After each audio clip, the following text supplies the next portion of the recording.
Bienvenue sur les news de Samir. Aujourd'hui, on va faire un petit débrief concernant le foot. On va parler de la Croatie qui s'est fait voler son match par l'arbitrage et la VAR parce qu'il y avait véritablement un but, mais qui a été refusé injustement. Et c'est ça qui est incroyable. Donc face au Portugal, pourtant moi je suis avec le Portugal, j'étais du côté du Portugal, mais c'est injuste. J'aurais aimé que le Portugal gagne à la régulière, à la dernière minute, la Croatie marque et on leur refuse leur but. Aussi, on va parler de l'Algérie qui est totalement fidèle. Oui, fidèle à son niveau. L'Algérie n'avait pas, comment dire ça, elle n'a pas de niveau pour la Coupe du Monde. On n'aurait pas dû aller à la Coupe du Monde. C'est véritablement parce que là, on a pris un peu tout le monde, plus d'équipes, que l'Algérie a pu se qualifier. Mais elle n'avait pas le niveau, vraiment, pour cette Coupe du Monde. Ça fait très longtemps que je critique cette équipe d'Algérie et ce qu'il en est, ce qu'il y a derrière. Mais le problème, c'est que certains sauvent les meubles. Il y a des coups de chance et que beaucoup te parlent de matchs amicaux. Oui, l'Algérie joue bien pendant les matchs amicaux. Mais c'est parce qu'en face, tout le monde s'en fout. Tu vois. Et donc, je vais essayer de m'attarder à expliquer un petit peu ce qu'il en est. Et pourquoi cette équipe est nullissime, mais elle l'a toujours été. Et derrière, c'est de la psychologie. C'est de la psychologie, c'est lié, je le répète, à la colonisation française qui a ancré dans l'ADN algérien certains scientifiques. Là, ce que je vous parle, c'est sérieux. Certains traumatismes énormes auprès de, vous savez, certains événements sur des générations, elles persistent 3 à 4 générations suivantes. Et donc, malheureusement, on est encore dans ces générations qui sont complexées. Complexées et peur. Vous voyez, c'est très important. Alors que tant d'autres n'ont pas ce problème-là. Vous remarquez que les équipes africaines n'ont pas ce complexe. Les équipes européennes n'ont pas du tout. Les équipes sud-africaines non plus. Donc, on va regarder ça ensemble. Donc, on avait un match magnifique entre le Portugal et la Croatie qui était beaucoup plus impactante physiquement, faut dire la vérité, elle était beaucoup plus impactante. Je pense que si le match avait duré, la Croatie aurait gagné. Je vous précise encore une fois, je le répète, que je soutiens comment il s'appelle, Ronaldo et l'équipe du Portugal. Mais vraiment, c'est à la toute fin du match et du temps additionnel, on a cette scène. Alors, regardez bien, le ballon arrive, le joueur croate ne touche pas la balle. Le joueur croate ne touche pas la balle, ok, très important. Et ensuite, il y a le joueur, là, regardez s'il vous plaît, c'est très important. Le joueur portugais touche la balle. Et ils nous disent que la VAR te dit non, il n'a pas touché la balle. Et l'arbitre te dit qu'il n'a pas touché la balle. Il est venu vérifier avec la VAR. Regardez ça. Vous voyez le ballon, comment il tombe? Et hop! Là, vous voyez bien qu'il y a un mouvement de rebond. On est d'accord, il y a un mouvement de rebond de la balle. Apparemment, la VAR te dit non, il n'y a pas de rebond. Tu vois. Donc, il y a un rebond. Et lui qui s'approche et qui la met. Enfin, qui la passe à son pote et qui la met. Donc, véritablement, cette action-là va faire un très gros scandale pour nos amis croates. L'arbitrage est très... C'est particulier. Est-ce qu'il y a des nations qu'on privilégie ou d'autres? C'est particulier, mais c'est vraiment honteux. Enfin bref. Maintenant, on va parler de l'Algérie. L'Algérie qui a une équipe pathétique. Il y a un système, le système du sport algérien est ridicule. Alors, ce qui sauve l'Algérie, c'est que parfois, il y a des coups de talent, il y a des talents qui font le travail, etc. et qui permettent de relever l'équipe, le système. Mais tout est corrompu, tout est incompétent, c'est fou. Très rapidement, juste pour revenir sur le sujet, quand les fans croates explosent après le but de Gvardiol contre le Portugal quand il a été annulé. Les déchets volent partout avec rage pure parmi la foule. Le stade entier s'est transformé en cocotte minute. Voilà. C'est vraiment, c'était une honte. autant je peux dénoncer parfois, je comprends, mais là, c'est légitime pour eux. Enfin bon. Donc maintenant, ce qu'on va faire, voilà, Jean de la Street. Ils te laissent jouer à la baballe, ils ont compris, les Suisses. Jean de la Street a une très bonne analyse. Les Suisses, les Algériens ne sont jamais à la réception de la balle. Quand il y a un dégagement, peu importe que ce soit l'adverse ou truc, c'est toujours les autres qui ont la balle. Jamais l'Algérie est à la réception de la balle. Pourquoi? Parce que la majeure partie des joueurs, ils sont tout petits. Ils sont tout maigres, tout petits. Le problème, l'avantage, enfin le système dans les sports, c'est que plus vous avancez, plus ça se développe, plus c'est plus des humains, quoi. C'est-à-dire que quand vous prenez des joueurs de basket, le plus petit fait 2,20 m. Le plus petit des joueurs de basket, il fait 2,20 m. Vous voyez? Normalement, les joueurs de foot, les défenseurs, regardez les équipes, tu regardes les équipes africaines, les équipes européennes, ils sont tous grands taille, ils sont tous costauds. Je vous vois venir si vous allez me parler de Messi. J'y viens. Il y a une différence par rapport à ça, c'est le technicien. Celui qui est capable de débloquer les situations, et lui, sa taille n'apporte peu. Mais les défenseurs, ça doit être des blocs solides. Et des attaquants doivent être des blocs solides qui courent et qui pénètrent et qui frappent fort. L'Algérie n'a rien de tout ça. L'Algérie, je vais vous expliquer ce qu'il en est. Beaucoup me comprendront, d'autres non. Ce n'est pas une équipe professionnelle. L'Algérie n'a pas d'équipe professionnelle. Le Maroc en a une, la France en a une, toutes les autres équipes en ont. En Algérie, nous avons juste des gars de quartier qui jouent. Et dans les quartiers, vous savez, quand vous jouez, le gardien de but, il a envie de marquer des buts. Le gardien de but, il a envie de mettre des petits ponts. Il a envie de dribbler. Dans les quartiers, ça se passe comme ça. On joue, mais on veut mettre des petits pions, des petits ponts, on veut faire des gestes techniques, mais on ne joue pas au foot. Tu vois? Est-ce que vous avez déjà vu le gardien de but de l'équipe de France vouloir mettre des petits ponts? Est-ce que tu as déjà vu la défense s'amuser? Non, la défense, c'est la défense. C'est un bloc solide et il la passe devant. L'Algérie, il n'y a rien de tout ça. Donc, voilà. Donc, il a raison, Jean de la Street. Il vous laisse jouer à la baballe. Ils ont compris, ils vous laissent jouer à la baballe. Mais dès qu'ils ont le ballon, ils vous marquent un but. Voilà. La Suisse est nulle, effectivement. Jouer long alors que t'as pas de neuf et que ton plus grand joueur c'est Maza 1,79 m, effectivement. Là, on a Aïssa Mandi qui... on a un défenseur. Regardez où se situe le défenseur, ok? Ça, c'est censé être un défenseur. Hein. Regardez où c'est qu'il est. Donc, il va à gauche. Il est déjà usé. Il est déjà fatigué. Ensuite, il fait un petit coup. Alors que l'Algérie, à chaque fois qu'ils ont le ballon, déjà... Ils stoppent le match. Dès qu'ils reçoivent le ballon, ils s'arrêtent. Ils s'arrêtent. Nous, les autres joueurs, dès qu'ils ont le ballon, ils bombardent devant. Ils bombardent devant. Quand ils sont sur les côtés, ils bombardent. Ensuite, ils font un centre. Où ils font une passe derrière et ça tire. L'Algérie est incapable de faire ça. Je répète que c'est aussi lié à la génétique.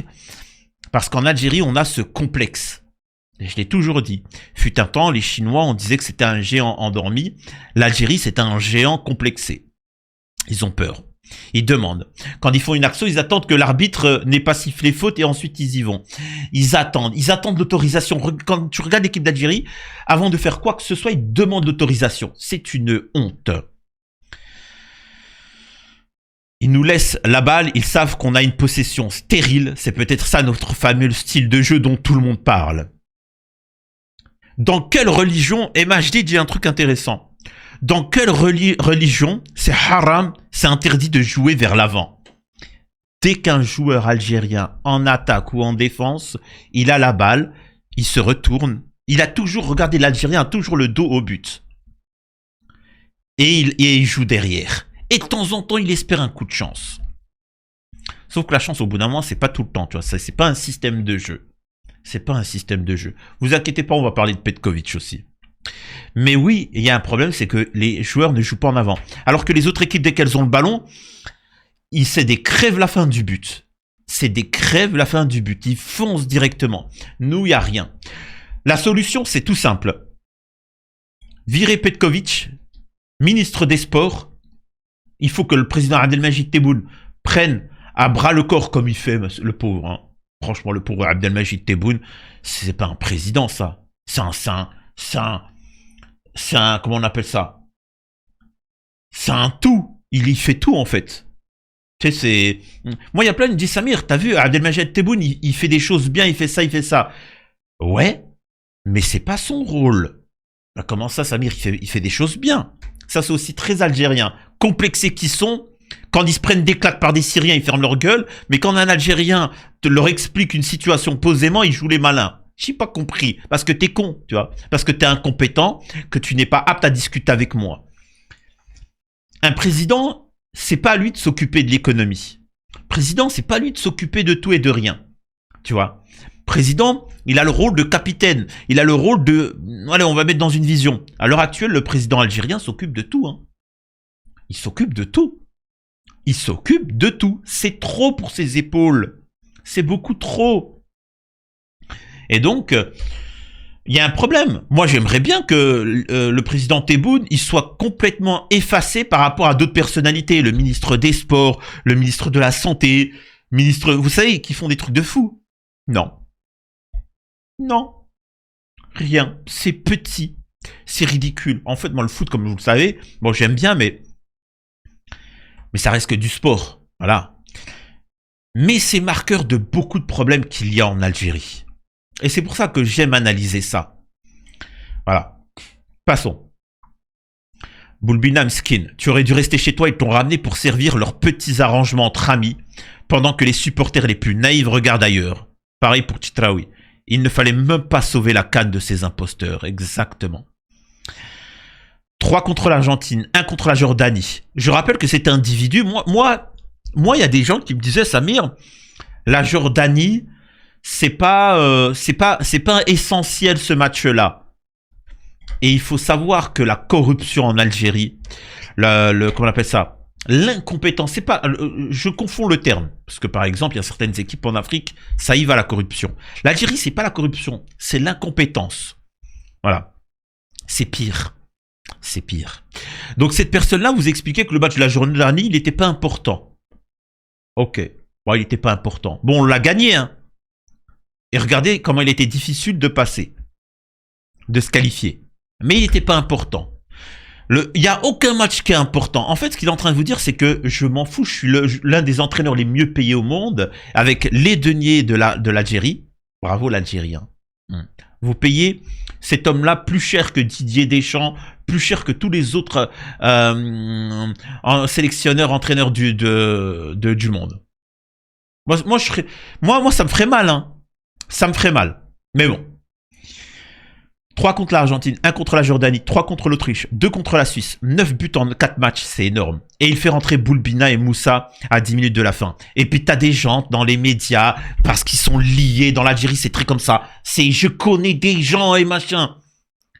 C'est pas élitiste, c'est pas le meilleur qui prend la place et ainsi de suite. Samir, pourquoi les ingénieurs et les médecins algériens, ils se barrent tous de l'Algérie? C'est des harkis? Bah je sais pas. Est-ce que tu penses que c'est des harkis? Moi, je te pose la question. En ce moment, il y a le président Tebboune qui est en train d'appeler à la diaspora de venir aider l'Algérie à se développer. Aux grands scientifiques, ceux qui travaillent à la NASA. Vous savez que c'est Tesla, truc d'Elon Musk. C'est des Algériens qui sont derrière. Je parle de tout ce qui est technique, les voitures, etc. Ce sont des Algériens. Alors certains vont se dire, mais alors pourquoi ils ne l'ont pas fait en Algérie? Vous savez pourquoi? Parce que parce que le fils et le fils et le contact et le cousin d'un tel, il a été placé et t'inquiète pas, j'ai maîtrisé. Pourquoi tu poses des questions? Donc au bout d'un moment, des Américains, des Français se rendent compte des compétences de ces Algériens, ils les récupèrent, ils leur donnent un très bon salaire et machin. Ces mêmes ingénieurs vous disent, moi, je peux aider l'Algérie gratuitement.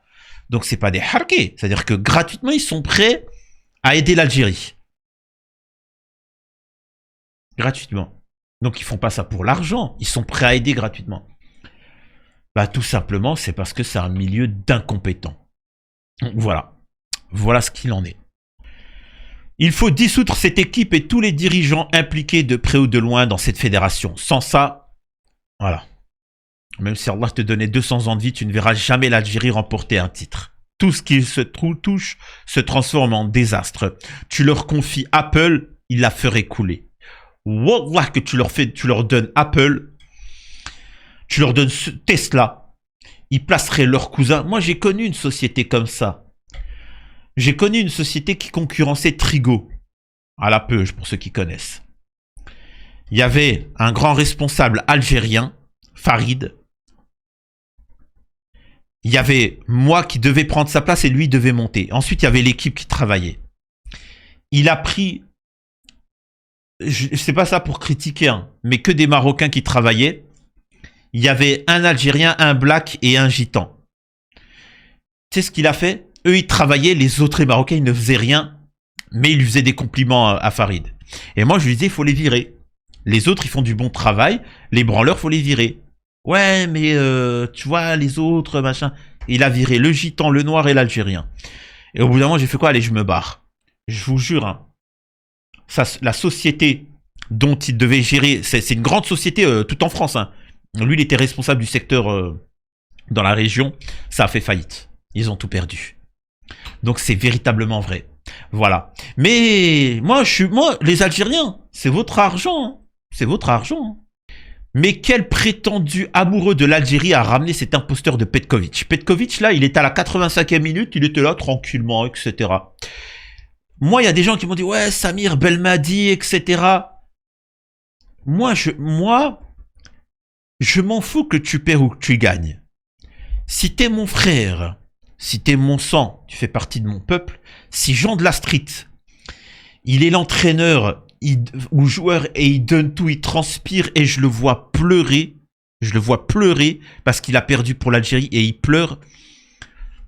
T'es mon frère, wallah que t'as fait ce que tu pouvais et t'es mon frère. C'est pas grave, on va rigoler, on va passer à autre chose, on va réfléchir comment on peut truquer. Mais quand un étranger, il est là, il dirige l'équipe et qu'il en a rien à battre, là c'est une humiliation. Donc je préfère quelqu'un qui fait un mauvais travail peut-être si vous voulez, Belmadi, mais au moins quand il perdait, il pleurait. Voilà, ça c'est une chose. Voilà. Vous, tous ceux qui avez regardé le match, vous n'avez pas dormi pour pouvoir voir le match. Vous avez pleuré, vous avez transpiré, vous avez été stressé, vous avez gueulé. C'est vrai ou c'est faux? Il y en a, ils ont eu des crises cardiaques. C'est vrai ou c'est faux ce que je dis? Est-ce que c'est vrai ou c'est faux? Pourquoi lui, il n'a pas ça, lui, alors qu'il est sur le devant de la scène? J'aime bien Jean de la Street parce qu'il dit des choses pertinentes. Et donc, ça sent l'Algérien. Ça sent l'Algérien qui est révolté. La révolution du football algérien est là, hein, monsieur Walid Saadi, le ministre des Sports. Voilà. Quand même. Toutes les pages du football algérien, vous pouvez fermer vos comptes. Cet échec est aussi le vôtre. Je suis désolé de dire ça, mais c'est laborieux. Toute votre équipe d'Algérie, depuis 10 ans, c'est laborieux. C'est laborieux, il n'y a pas de défense, il n'y a pas d'attaque. Les structures en Algérie sont ridicules. Tu vois. Regardez, je le répète et je le répéterai souvent. En Algérie, les stades sont petits, les structures sont petites, les routes sont petites, les écoles sont petites. Tout est petit en Algérie. Et donc, forcément, les esprits sont petits. Aux États-Unis, tout est grand. Aux États-Unis, il y a 5 ans, il n'y avait pas d'équipe de foot masculine. Il y a 5 ans, les États-Unis n'avaient pas d'équipe de foot masculine. C'était que pour les femmes ou les LGBT. Ils ont dit, oh, on va organiser une Coupe du Monde, bon, on va faire une équipe. Mais comme là-bas, il y a des stades, des infrastructures, tout est géant, on y croit, on a l'esprit ouvert, on donne tous les moyens. Alors, regardez où c'est qu'ils en sont maintenant. Alors, vous allez me dire, oui, mais Samir, les États-Unis, c'est grand. Pourquoi l'Algérie, c'est comment? C'est comment? Je te pose une question, c'est petit ou c'est grand? Voilà. Merci. Vraiment, c'est un sans faute de Jean de la Street. Je pourrais vous montrer nombre de commentaires. Nassib Talbi, journaliste, qui dit « Je croyais qu'on était sorti de la deuxième période contre l'Autriche avec quelques certitudes tactiques, blablabla, blablabla. » Ça, c'est de la merde, hein, ce qu'ils disent. Et Jean de la Street, il dit un truc intéressant. Vous faites tous partie de cet échec. Vous avez fait l'apologie de la médiocrité. Effectivement, en Algérie, on fait l'apologie de la médiocrité. Et moi, ça, je l'ai vu. Moi, j'ai été traité, regardez en commentaire, dans d'autres vidéos. J'ai été traité de harki par, alors, des Algériens, pas de sang, qui ont eu la nationalité par arrangement ou par ceci ou cela. Moi, j'ai toujours dit, j'ai honte.